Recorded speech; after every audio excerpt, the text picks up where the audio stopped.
Welcome, everybody, to another episode of Heal and Shift. This is actually the 32nd episode, and I'm very excited today to be speaking to Leila Elizabeth Risdon. Isn't that a beautiful name?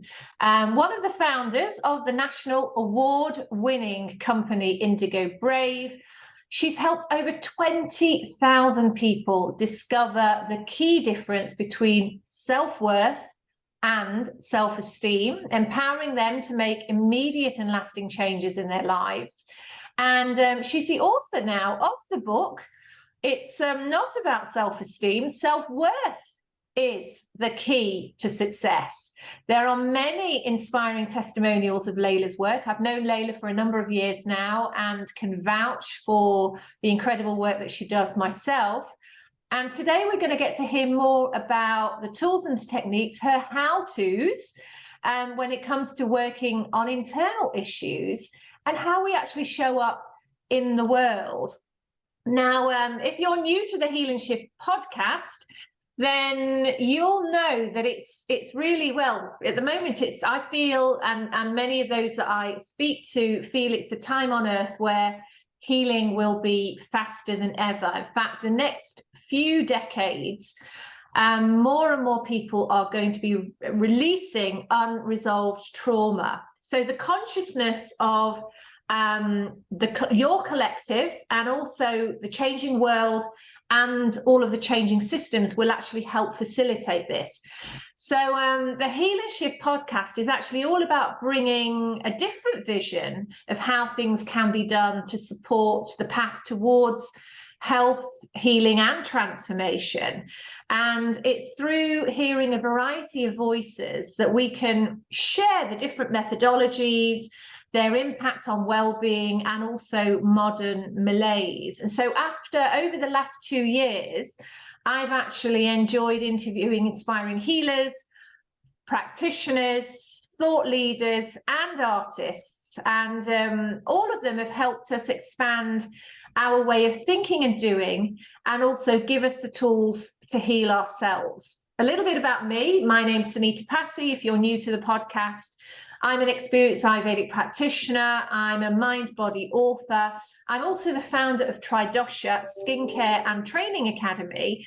And my bodywork methodology has attracted many to become certified therapists.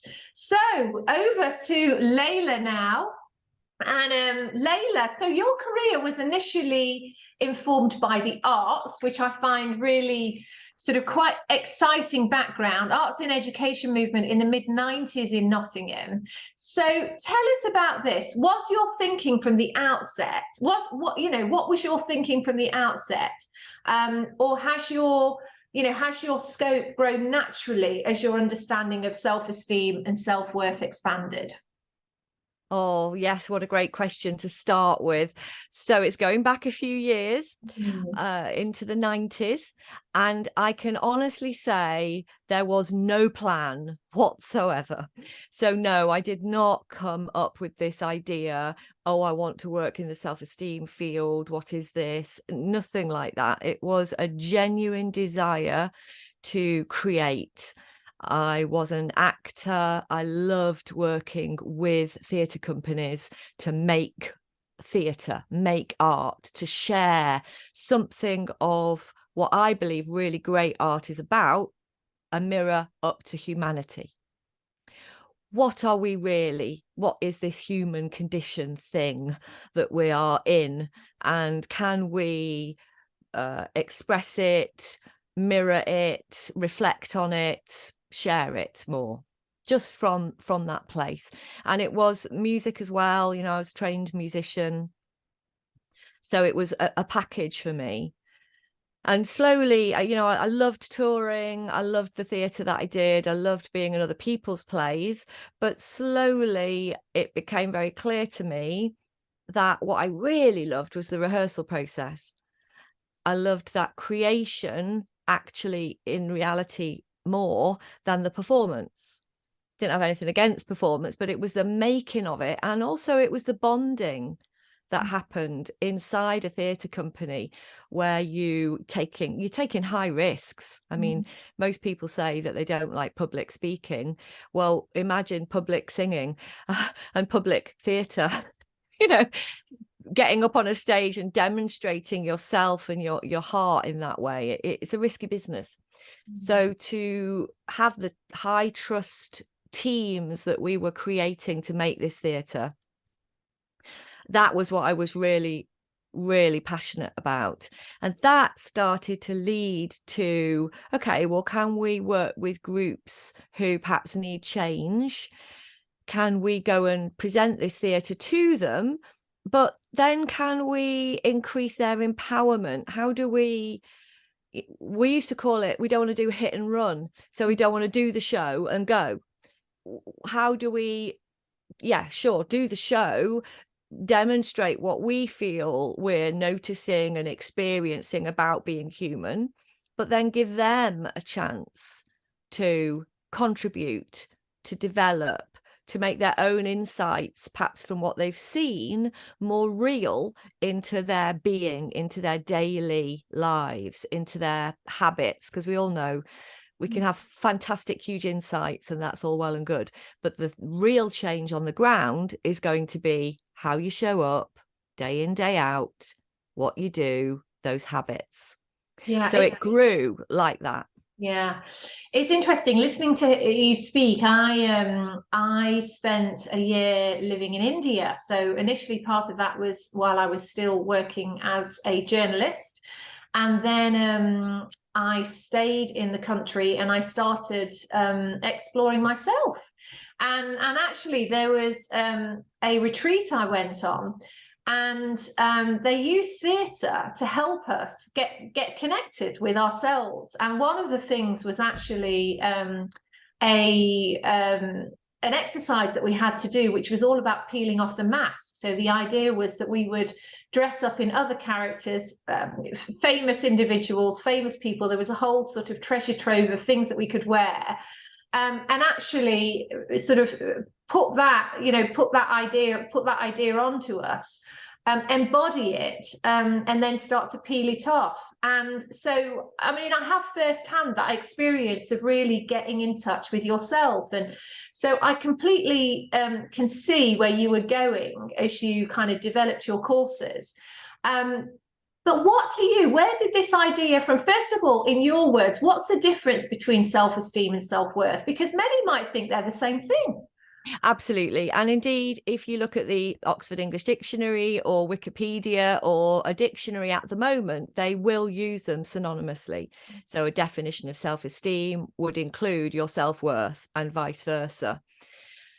We worked with a very special group of young men, actually, who were on probation. So they were very much at the extreme level of society. You know, they'd already been disaffected, they were vulnerable, they had been found guilty of a crime, and they were simply waiting to be sentenced. So it was a very odd sort of like a liminal space where they were just, what are we going to do with these young people? And we got an opportunity to work with them, which was amazing. And the model came out of the work of there. They said, oh, you need to work on their self-esteem. And I'll say a bit more about that later. So my definition is self-worth is your being level of existence. It's unassailable. Your self-esteem is your doing level of existence.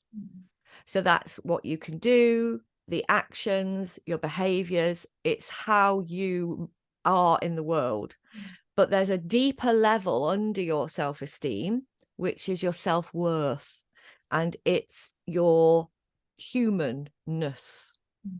Now, if you have a spiritual understanding or a spiritual practice, that could connect into something like a soul or your higher self.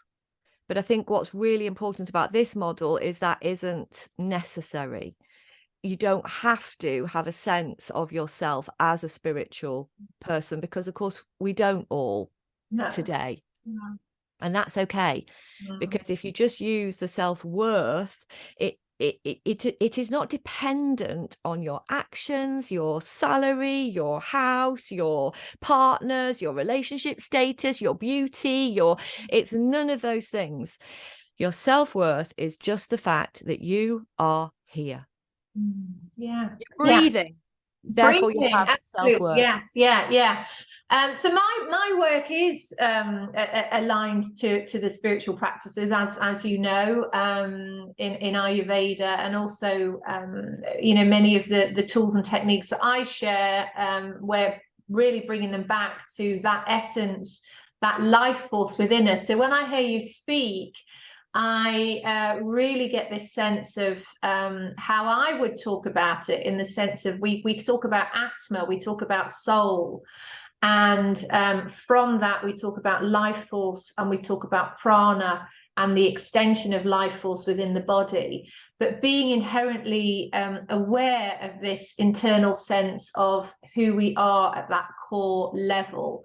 So it's wonderful to see a model that actually encompasses all ways of thinking, because actually, what I'm teaching is still considered very niche, and it's like you say, it's nice to just see that holistic approach, which is really the energy that I've got from reading your book as far as I have. So creativity and play, they are very important to you, from the theatre, from the way that you express your methodology, and it's also, it feels very physical, but also it feels very holistic. That there's a beautiful image of a triangle in your book, which I think is a great visualization for the things that you talk about. So from forming your theatre company to where you are today, how has creativity and play really kind of encouraged and impacted the way you formed your ideas? Yes, so creativity to me is a very innately human thing. To create is to be human, and vice versa. We are always actually involved in creation of some sort. Put the kettle on, you make yourself a cup of tea, and you are creating. So I've always written music, been very involved in theatre from that physical sense. Play is one of the ways I think we share our vulnerability, our joy, our innocence, and our connection. You just got to watch kids playing. It's not really outcome focused. They're not doing a task to tick something off. It's a being level of existence. They're just in that expression of them, and out it comes through pens and paper, through plasticine, through blocks, through sticks, through mud, through rolling around on the floor. It isn't, oh, I'm doing this for marks at school, or for points, or even really for relaxation or for enjoyment. It's just the being level. So I think play is one of the ways that we can get close to that essence, as you so rightly call it, our usness, the me-ness, without needing to put a label on it. And I have a spiritual practice, as I know, you're deeply entrenched and have huge knowledge around this spirituality. But I think what's so important about the model that I was gifted, and I do believe I was given this model, is that it doesn't need to have that. So anybody can understand, if you're here and you're breathing, you have worth. And from that place, we can see that it doesn't matter what I do. It shouldn't impact the worth. And that's that triangle you're talking about. Worth is at the bottom of that triangle, and esteem is the next level up.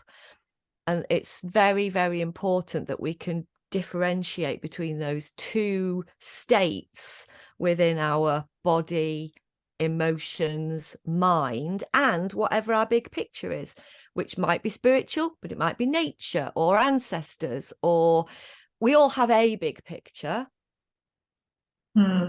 It's unique, isn't it? It's an It individual. is. It's unique. Yeah, it is. Yeah, and we're living through interesting times. So, the last couple of decades have really been very, we could say driven quite superficially, actually. Many young people, or many of us, are scrolling, and we've got social media, and we've got all of these things that take our attention away from us, actually, from this self-worth, from this place of being, of oneness. And this can really impact the way that we feel about ourselves. And so actually then that self-esteem aspect starts to take over that self-worth aspect, because we're having to, show up in the world with all these sort of external factors around us. And maybe, we're focusing on external successes and achievements as opposed to actually the essence within. So what kind of, how can you, could you give us an example maybe of some of the work that you've done with your clients when, to show them that actually they're bigger than the places that didn't welcome them, they are bigger than the person who rejected them, and or the humans that didn't value them? How do we tap in to that resource once again if we're feeling a bit depleted and actually the world is trying to grab on to all of our attention? Yeah. So practically, I often find myself these days working in the corporate field. We do still work with vulnerable teenagers, which is where we started. We do still work with people with long-term mental health histories, because that's very key to Indigo Brave's work. But in the corporate field, I find myself working with huge high flyers who have achieved enormous things, and yet they cannot fill it with self-esteem. It's like trying to fill a swimming pool with sand and then expecting to be able to swim in it. The hole might feel like it's filled up. You've put sand in it, but you can't swim in it any longer. A self-worth hole can't be filled with self-esteem. There's nothing wrong with sand. If you want to, build something or have a lovely beach, you definitely need sand. There's nothing wrong with self-esteem, but you can't fill a self-worth hole like that. Self-worth holes have to be filled with water. If we're using the swimming pool analogy, they have to be filled from the inside. You have to let the self-worth grow by it bubbling up from the truth of your essence.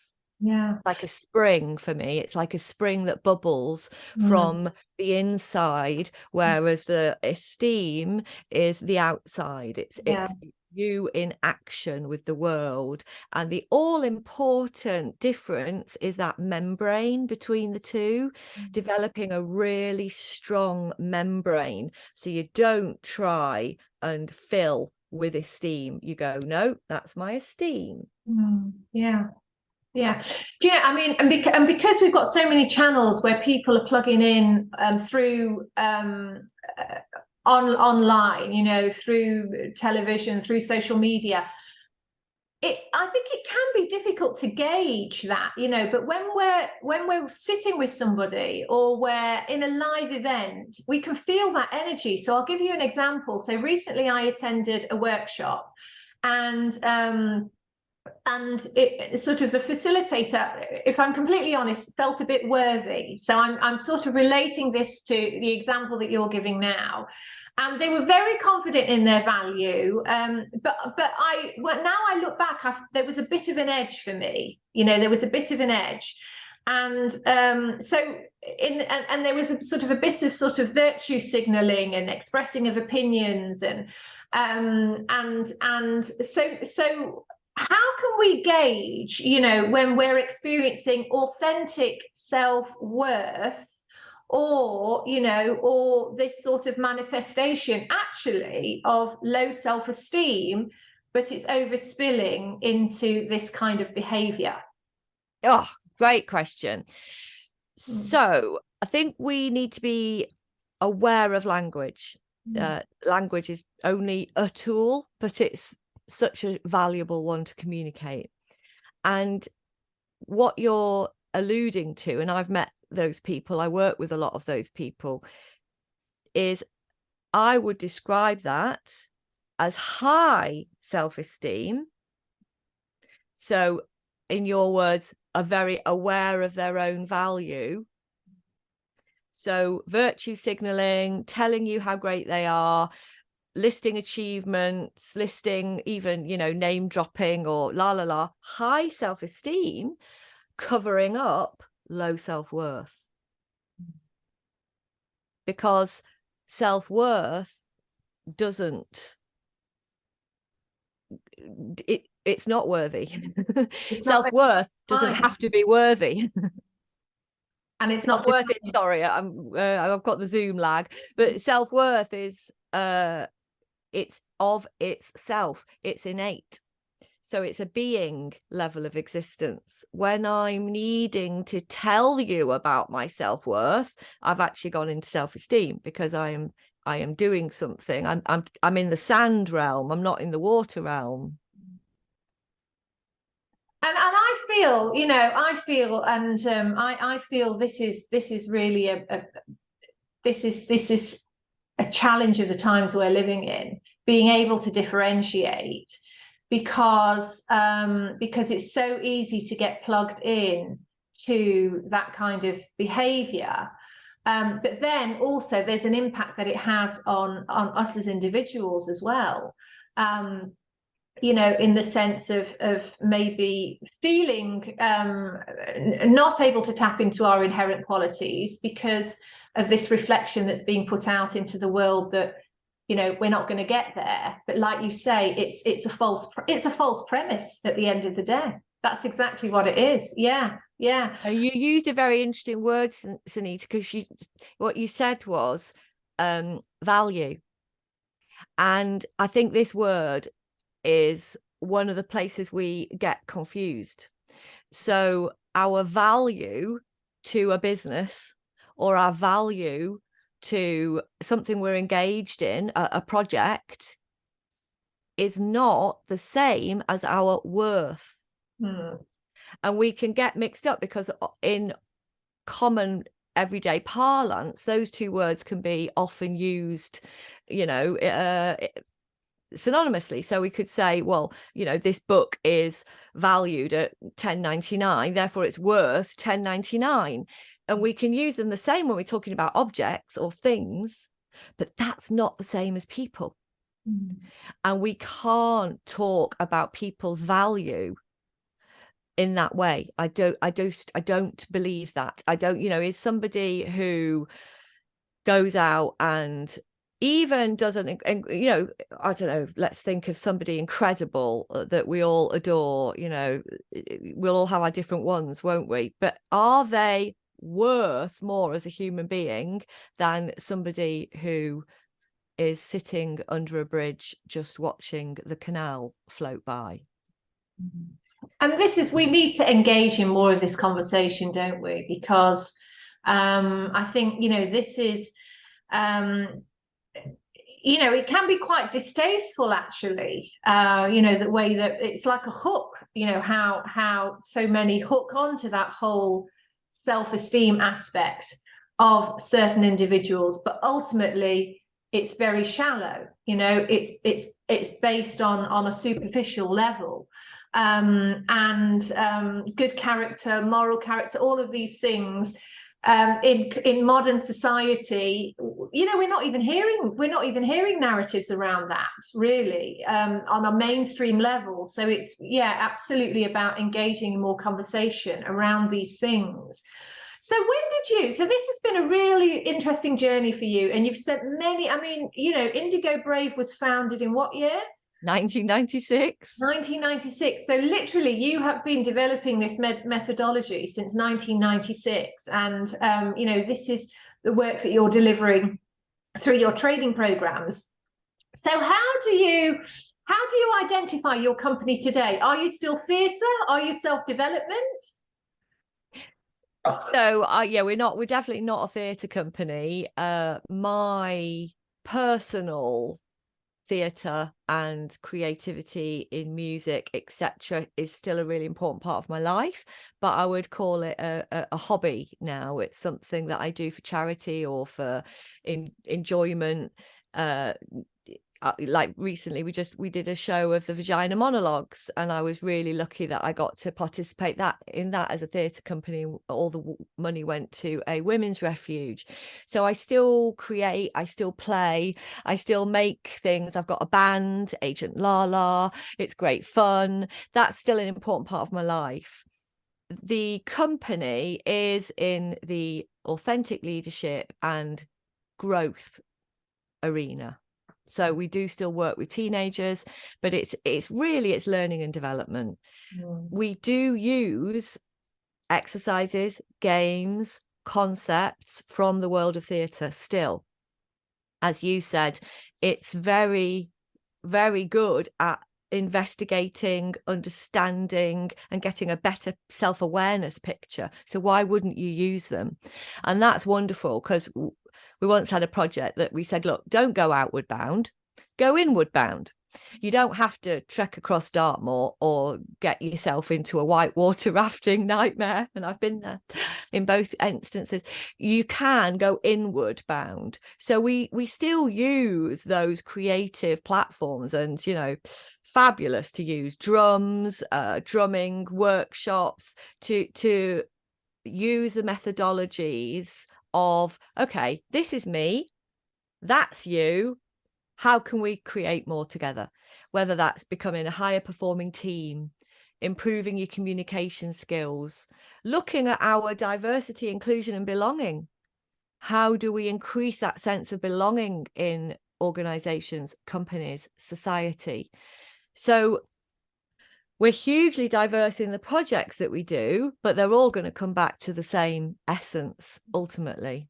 And now you've put all of this knowledge and know-how and wisdom into your book. And, you know, and so, you know, as you know, your book, I've got it here, just, you know, we've got it here. So really interesting. It's not about self-esteem. Self-worth is the key to success.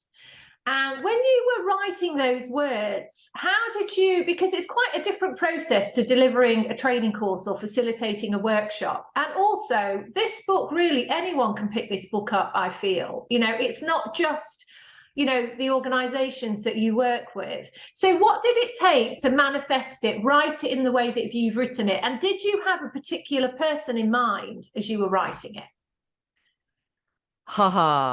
Great set of questions. So I should first say it's a book about the model. So I think if I was going to claim that I had put everything we've learned since 1996 into this ultimately short book, I would be shooting myself in the foot. It's really about how the model came around, how it was given to us, and what it's brought lots and lots of people, I mean literally thousands of people, from CEOs, top managers, right the way through to vulnerable teenagers.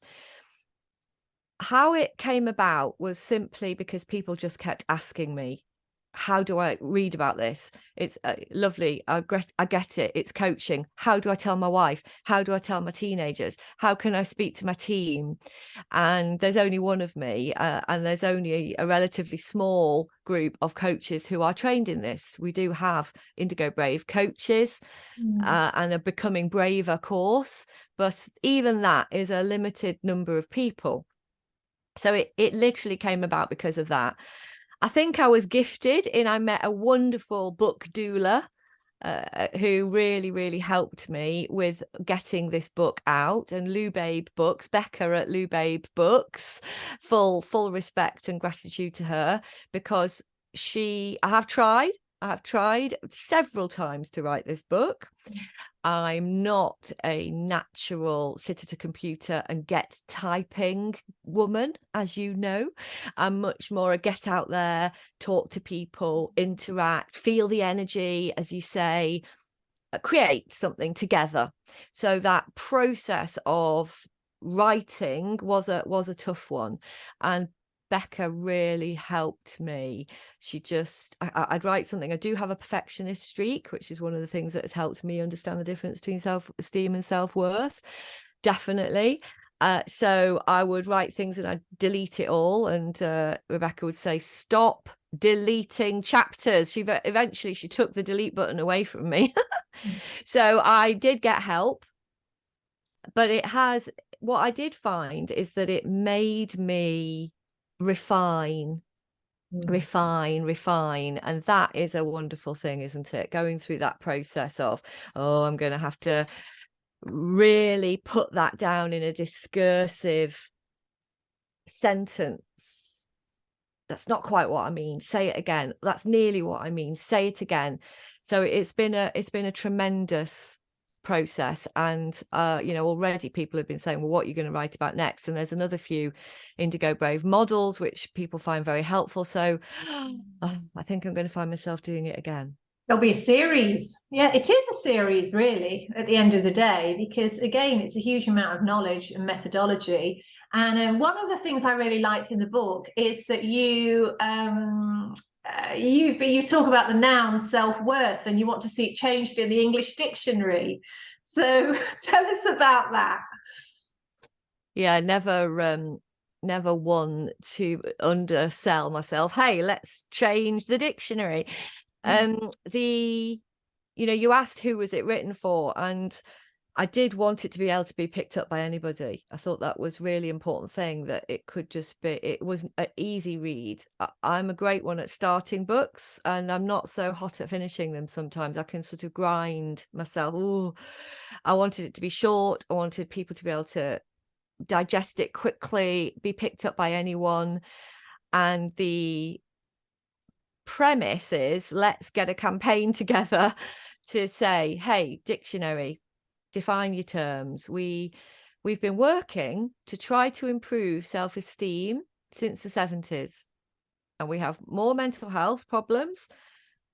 Even tragic things like suicide is on the rise, particularly in young men, even in our teenagers. I mean, something is clearly wrong, and yet we've been actively trying to build self-esteem. If you do look in the book, there was a big project started in the 70s in California, building self-esteem. We need to really understand what we're talking about, because building self-esteem without building self-worth is actually a dangerous thing. Anxiety is up. Exam anxiety is up. If you tell students, not necessarily in words, but by the systems that they're in, they're worth more if they get a higher grade. They're worth more. The grade is higher. That, I would say, is a dangerous road. And I think we've got to define the terms better. Yeah. And worth, you see, let's get down to examples. My daughter really struggles. She's dyscalculic, she's dyslexic, she has ADHD. She struggles in the school system. She's hugely creative, incredibly gifted, but struggles in the school system. She came home once and she told me that school, the school tells me I'm stupid, Mum. The school tells me I'm stupid every day. Yeah. Horrible thing to hear. And at parents' evening, I said, well, Esme believes that school is telling her she's stupid. And the teacher was horrified. Oh, no, nobody would say that. Nobody would ever say that to Esme. Perhaps not in those words, but she's in the bottom set. All intelligent kids know which is the bottom. You can call it red, blue, green, blue in the face. They know which is the bottom set. And Esme was actually put in a table system, which the teacher said, we're going to have the children who need the most help on this table. So she was put in the last chair on the last table, and she came home and said, I am the worst at maths in my whole year. I said, oh, come on, you're really overselling that. Surely that's a bit dramatic, isn't it? And she explained to me, no, that's where they've put me. So her self-esteem was crushed. Now, if she didn't have really good self-worth under that, how would she have survived? Yeah. Very difficult. Yeah. And there's a sense of, I mean, this is a much bigger conversation really about all of our systems, isn't it? I mean, our schooling system, all of the systems that we rely on in mainstream society, and how they're not serving us. That, and I think that and we're starting to see the cracks. And in schooling systems, there are spin-offs now. So you do have certain schools that are going to hold the space much more creative, for the creative energy of a child. And but parents have to go out and seek these schools. It's not integrated into mainstream society. So I think I hear what you're saying, and there's a sort of sense of superiority, isn't there, in that, how children are judged within that system. So but she has a wonderful mother, so I'm sure the homeschooling has supported her self-worth, as it were. But you're right. I mean, a child who wouldn't have that grounding, or wouldn't even have come into sort of the concept of self-worth, could be completely crushed by that, and it would be very difficult to come back. Absolutely. Yeah, and it's a great point. I mean, she did go to both my kids went to a Steiner primary, and that was a very tough decision. We didn't know if we could do that, afford it, etc. But that gave her a good grounding as well. So there's a lot of people who have supported her in that. And I had to do my self-esteem and my self-worth work. And that's a really important thing. I don't stand up here as somebody who's got it all fixed. I want to contribute because of growing through my pain and how that can help others. If we used to do insets, I mean, you can't really do them at the moment because the teachers are so overwhelmed, but we used to offer, when we were working with the kids, basically the teacher said, you better show us what you're doing because it's having a change in these kids' behavior. So we started to talk to the teachers about the difference between self-worth and self-esteem, and they were gobsmacked. It's like, nobody's told me this. And some brave teachers could see their self-worth was connected to the attainment of their students. So their self-worth was mixed up with how well the kids did. And that really starts. And if as parents, our self-worth is mixed up with how well behaved or talented or achievement driven our kids are, how they achieve, then we're going to push in a kind of a survival way, rather than being able to go, well, actually, I'm here as a parent or a teacher to facilitate you becoming you. That's what I'm really here for. And how you do is up to you. It doesn't dictate my self-worth. And if I've got a hole in my self-worth and I'm trying to fill it with my kids' achievements, we've got a recipe for disaster. It's an interesting world where we're living in, and we have to keep these conversations going. We have to keep this narrative moving forward.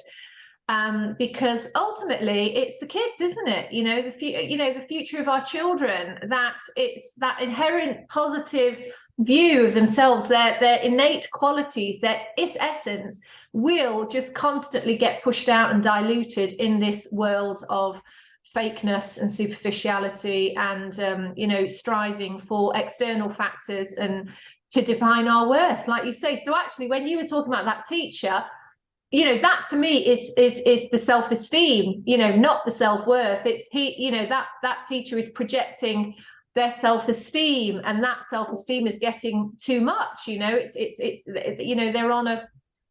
kind of like on a little bit of a roller coaster there. But I'd imagine it's the same in many schools, because again, that's the system that they're within. So, but if at a grassroots level these conversations can take place, it will also, I believe, it will trigger, it will trigger the transformation within those individuals, whether it be teachers, whether it be caregivers, whether it be leaders within society. It starts to create a transformation where once more awareness comes in, that we can we can then hold the space better for each other, That's 100% right. So that's really what I want the book to do. It has the potential to go a lot further than the Indigo Brave team can. Yeah. And you're right about, I just want to make something really clear. The teacher is trying to fill self-worth with esteem. So you're absolutely right. The desire for them to be a brilliant teacher, get great results, there's nothing wrong with that, but it's at the esteem level of being. So if a kid completely fails, sure, we experience a dip in our self-esteem. That's normal. Healthy esteem should go up and down. It should not be continually high, because some days we do great. Oh, look at us, we're doing brilliantly. Some days we do rubbish. Wow, look at that. A brilliant person like me has done terrible things today. I've made terrible mistakes. I've really messed it up. It doesn't change who I am. My worth is unassailable. And if my worth is unassailable, it gives me actually more psychological ability to look at the genuine mistakes I have made. I made a poor choice there. I made a bad decision there. I misread a situation there. I didn't. All those things are fine if your self-worth is in place. But if the two are mixed up together, very, very painful to go, oh, I did it wrong. It actually creates a sense of shame, toxic shame. I am wrong. Yes. And our mistakes should never be creating that emotional experience of toxic shame. Now, I believe there is such a thing as healthy shame and toxic shame. And I don't know if you've even got time to go into those two things. Well, I mean, we'll have to, I think we need to do another conversation around this, because there's so many deeper levels to this conversation. And one of the things I wanted to say, one of the things I teach when I'm teaching my students is we do talk about being aligned to the true essence of who you are, but also, Bless you. Also in that space, it may feel that you're regrouping. It may feel that you're not speeding ahead as quickly as others. But ultimately, when you get aligned with actually your self-worth, your truth, your inner essence, your life becomes to flow much more easily anyhow. It's a natural vibration. You're able to make better decisions for yourself, as you've said. You're able to hear if something feels right for you or it's not right for you, and that's okay. You can move in the other direction. You can sit still. It's okay to sit still. You don't need to speed ahead, guns blazing. It's absolutely okay. So a natural vision, an authentic vision for your life also just becomes more apparent because you're aligned to that deepest truth within you. So, but again, this is not what we're hearing from, like you say, within the schooling system and within sort of mainstream conversations. It's something that at the moment, it's almost like you have to, come across a teacher or a book or your caregivers are, sharing this kind of expression.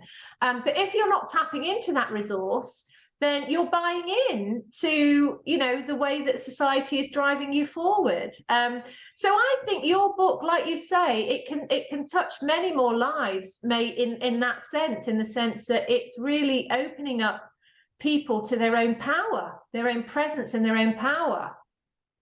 I think that's hopefully, I would love that result. That's exactly what I'm after here.